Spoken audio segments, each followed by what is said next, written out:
हाँ जी, नमस्कार। Class 10th और 12th के स्टूडेंट्स के लिए डीओई दिल्ली की तरफ से एक इम्पोर्टेंट अपडेट आ रही है। फाइनली आपके प्री बोर्ड के एग्जाम की डेट शीट को रिलीज कर दिया गया है। जैसा कि आप सभी को पता है कि बोर्ड एग्जाम से पहले आपके प्री बोर्ड के एग्जाम लिए जाते हैं और दोनों एग्जाम के बीच में नियर अबाउट 25 टू 30 डेज का एक ब्रेक या गैप रखा जाता है, ताकि जो भी कमियां यहाँ से निकल के आए, जहाँ पर भी आपको लगे कि आपकी प्रिपरेशन अच्छे से नहीं है, तो आप उन चीज़ों के ऊपर, उन टॉपिक या उन चैप्टर के ऊपर फोकस कर पाओ उस पीरियड के बीच में। ये एग्जाम सभी स्टूडेंट्स के लिए कई वे से काफ़ी इंपॉर्टेंट होते हैं। स्टूडेंट्स के लिए नहीं बल्कि टीचर्स के लिए भी बहुत इंपॉर्टेंट होते हैं। पहला, वो स्टूडेंट्स आते हैं जो अपनी स्टडीज़ को लेकर के उतना ज़्यादा पहले सीरियस नहीं होते। वो प्री बोर्ड की डेट शीट या एग्ज़ाम के साथ थोड़ा सा सीरियस हो जाते हैं, यानी वो एग्ज़ाम मोड में आ जाते हैं और अपनी परफॉर्मेंस को इम्प्रूव कर पाते हैं। दूसरा, वो स्टूडेंट्स जिनको आप पढ़ाकू बच्चे कहेंगे, जो अपने एक स्पेसिफिक टारगेट के साथ आगे बढ़ते हैं, जिनका एक गोल होता है, एक परसेंटेज होती है जिसको वो अचीव करना चाहते हैं, तो उन स्टूडेंट्स के लिए ये प्री बोर्ड के एग्ज़ाम फुल ड्रेस रिहर्सल की तरह होती है। फुल ड्रेस रिहर्सल जैसे स्कूल में एक बड़े लेवल का फंक्शन होता है या एनुअल डे सेलिब्रेट किया जाता है, तो उस वक्त उस एनुअल डे से पहले एक फुल ड्रेस की रिहर्सल होती है, जिसमें पता लगाया जाता है कि कहीं कोई गड़बड़ तो नहीं है, टाइमिंग में कोई इश्यू तो नहीं है, सब कुछ ठीक है या नहीं। उसी तरीके से प्री बोर्ड के जो एग्ज़ाम होते हैं उन टॉपर स्टूडेंट्स के लिए होते हैं। वो इन एग्ज़ाम को काफ़ी सीरियसली लेते हैं और एग्ज़ाम के बाद वो एक तरीके से वेरीफाई करते हैं कि क्या उनका टाइम मैनेजमेंट ठीक जा रहा है, कहीं कोई ऐसा चैप्टर या टॉपिक तो नहीं है जहाँ पे उनको प्रॉब्लम आ रही है, या वो टॉपिक या चैप्टर जहाँ पर उनके स्कोर कम रह सकते हैं। तो अगर वो फाइंड आउट करते हैं और अगर उन्हें लगता है कि यहाँ पे कुछ गड़बड़ है, तो उनके ऊपर वो फोकस कर पाते हैं। दूसरा, टीचर्स के लिए भी बहुत इंपॉर्टेंट होते हैं, क्योंकि टीचर्स भी खुद फाइंड आउट करते हैं कि ऐसा टॉपिक या ऐसा क्वेश्चन या ऐसा चैप्टर जहाँ पे ओवरऑल स्टूडेंट्स का स्कोर लो रह रहा है, अगर ऐसा कुछ होता है तो वो फिर उन्हीं चैप्टर या उन्हीं टॉपिक के ऊपर थोड़ा सा एक्स्ट्रा फोकस करते हैं। ओके, ये जो प्री बोर्ड के एग्ज़ाम होते हैं, अगर हम टॉपर स्टूडेंट्स की बात करें तो उनमें ये चीज़ कॉमन मिलेगी कि वो इन एग्ज़ाम को बहुत ज़्यादा सीरियस लेंगे। तो आपको भी इन एग्ज़ाम को सीरियसली लेना है। जैसे 8 चैप्टर्स आ रहे हैं या 9 चैप्टर्स आ रहे हैं, अगर आपके सभी चैप्टर्स अभी तक तैयार नहीं है, तो ज़रूरी नहीं कि आप सभी चैप्टर्स के ऊपर ही फोकस करो। जितने हो सकते हैं उतने के ऊपर फोकस कीजिए, लेकिन वो चैप्टर्स आपके बहुत अच्छे से तैयार होने चाहिए। एक कॉन्फिडेंस आएगा। हो सकता है कि स्कोर थोड़ा लो रह जाए क्योंकि आपने बाकी चैप्टर्स के ऊपर फोकस नहीं किया, लेकिन आपके एनुअल एग्जाम की जो प्रिपरेशन है वो इससे बहुत ज़्यादा अच्छी हो जाएगी, अच्छे लेवल के ऊपर आप लेकर के जाओगे। तो चलिए हम लौटते हैं आपकी डेट शीट के ऊपर।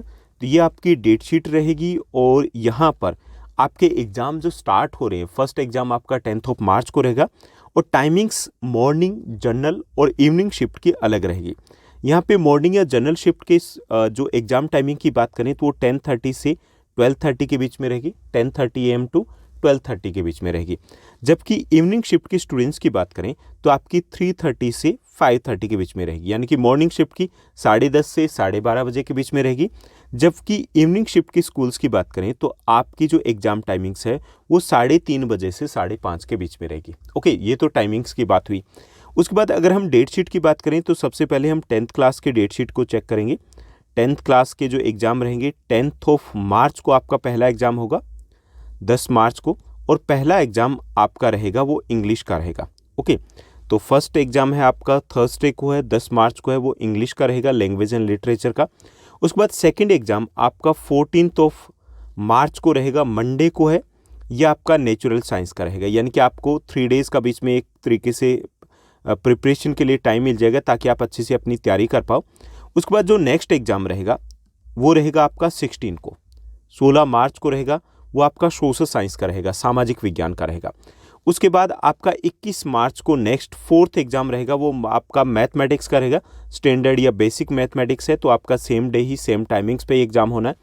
उसके बाद आपका 23 मार्च को जो वेंसडे है उस दिन आपका हिंदी ए का एग्ज़ाम रहेगा और 25 मार्च को आपका लास्ट एग्ज़ाम रहेगा संस्कृत, उर्दू या पंजाबी, जो भी आपका ऑप्शनल सब्जेक्ट है। ओके, ये डेट शीट रहेगी 10th क्लास की। एक बार फिर से देखिए, 10th मार्च को इंग्लिश, उसके बाद 14 मार्च को साइंस, 16 मार्च को सोशल साइंस, सामाजिक विज्ञान, उसके बाद आपका 21 मार्च को मैथमेटिक्स, उसके बाद आपका 23 मार्च को होगा हिंदी का और 25 मार्च को आपका संस्कृत, उर्दू या फिर पंजाबी का रहेगा। 12th क्लास की बात करें तो 10 मार्च को आपका पहला जो एग्ज़ाम है वो फिजिक्स और पॉलिटिकल साइंस का रहेगा। 11 मार्च को इंग्लिश कोर का, इंग्लिश कंपलसरी जो आपका सब्जेक्ट है उसका एग्जाम रहेगा। 14 मार्च को आपका बिजनेस स्टडी या फिर जियो का एग्जाम रहेगा। उसके बाद 15 को आपका फिजिकल एजुकेशन रहेगा। 16 को आपका संस्कृत या बायोलॉजी का एग्जाम रहेगा, संस्कृत या बायो का एग्जाम होगा। 19 को आपका इको का एग्जाम रहेगा। 21 की बात करें तो हिंदी इलेक्टिव का एग्जाम रहेगा। 22 को आपका मैथमेटिक्स का एग्जाम रहेगा। 23 को आपका होम साइंस का एग्जाम रहेगा। 24 को आपका अकाउंटेंसी और केमिस्ट्री या हिस्ट्री का एग्जाम रहेगा। और 25 को आपका सोशलॉजी या इंजीनियरिंग ग्राफिक्स का एग्जाम रहेगा। ओके, तो ये तो बात हुई आपकी डेट शीट की। अब कुछ इंस्ट्रक्शंस दिए गए हैं, उसको भी हम देख लेते हैं ताकि कुछ और जो डाउट्स हैं वो आपके क्लियर हो पाए। कि ये जो डेट शीट है आपकी कॉमन रहेगी। पहला जो यहाँ पे दिया गया नोट्स में कि आपकी डेट शीट है वो मॉर्निंग शिफ्ट के लिए, इवनिंग शिफ्ट के लिए, जनरल शिफ्ट के जो स्कूल हैं उनके लिए कॉमन रहेगी, हालांकि आपकी टाइमिंग्स अलग अलग रहेगी। दूसरा, examination of the subject not covered in the date sheet is to be held at school level. और उन सब्जेक्ट के एग्जाम जो इस डेट शीट में नहीं दिए गए वो स्कूल लेवल पे लिए जाएंगे। यानी कि कुछ स्टूडेंट्स ऐसे होंगे जिनके पास इनके अलावा भी सब्जेक्ट है, 7th सब्जेक्ट भी है 10th क्लास में, तो उनके एग्जाम होंगे स्कूल लेवल पे होंगे। Okay, heads of the school में conduct the examination in any subject at their own level if it clashes with the other subject in the date sheet. और इसके साथ साथ अगर किसी स्टूडेंट के सब्जेक्ट आपस में क्लेश करते हैं, सेम डे 2 सब्जेक्ट के एग्जाम है, 10th में तो कोई इश्यू नहीं है, 12th में ऐसा हो सकता है। अगर ऐसा है तो priority must be given to the main elective जो सब्जेक्ट है उसका एग्जाम उस दिन होगा और जो दूसरा एग्जाम होगा उसका एग्जाम बाद में लिया जाएगा। Syllabus and pattern of the question paper should be the same as in the pre board examination. और आपके जो ये एग्जाम होंगे या फिर जो स्कूल लेवल पे एग्जाम होंगे उनका सिलेबस, उनका क्वेश्चन पेपर का पैटर्न जो सीबीएसई की तरफ से ब्लूप्रिंट दिया गया स्ट्रिक्टली उसी के अकॉर्डिंग रहेगा। ओके, यानी कि आपको एग्जाम की प्रिपरेशन करनी है तो उससे पहले आप चेक कर सकते हो जो सीबीएसई की सैम्पल पेपर है तो उसी के अकॉर्डिंग पैटर्न को फॉलो किया जाएगा। उसके साथ साथ जो ड्यूरेशन रहेगी एग्जाम की वो आपके क्वेश्चन पेपर के ऊपर मेंशन की जाएगी। 10th क्लास की बात करें तो 2 आवर्स का ही आपका ड्यूरेशन रहेगा, कोई कम ज़्यादा नहीं। 12th क्लास के कुछ सब्जेक्ट में ऐसा इश्यू हो सकता है कि कुछ सब्जेक्ट जो प्रैक्टिकल सब्जेक्ट है तो एग्जाम की ड्यूरेशन कम भी हो सकती है। Teaching work will be done daily till the commencement of the examination.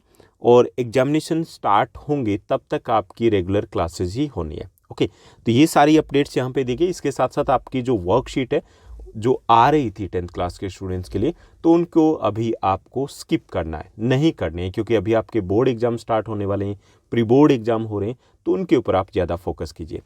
तो ये थी इस अपडेट में बस इतना ही। अगर आपका कोई और डाउट है, क्वेश्चन है तो आप कमेंट सेक्शन में कमेंट कर सकते हो। ट्राई करेंगे कि आपको तुरंत ही रिप्लाई दे पाए। इस डेट शीट का PDF आपको अवेलेबल हो जाएगा टेलीग्राम चैनल के ऊपर, तो वहाँ से आप इसको एक्सेस भी कर सकते हो। आज के लिए इस अपडेट में बस इतना ही। Thank you, bye bye, have a nice day.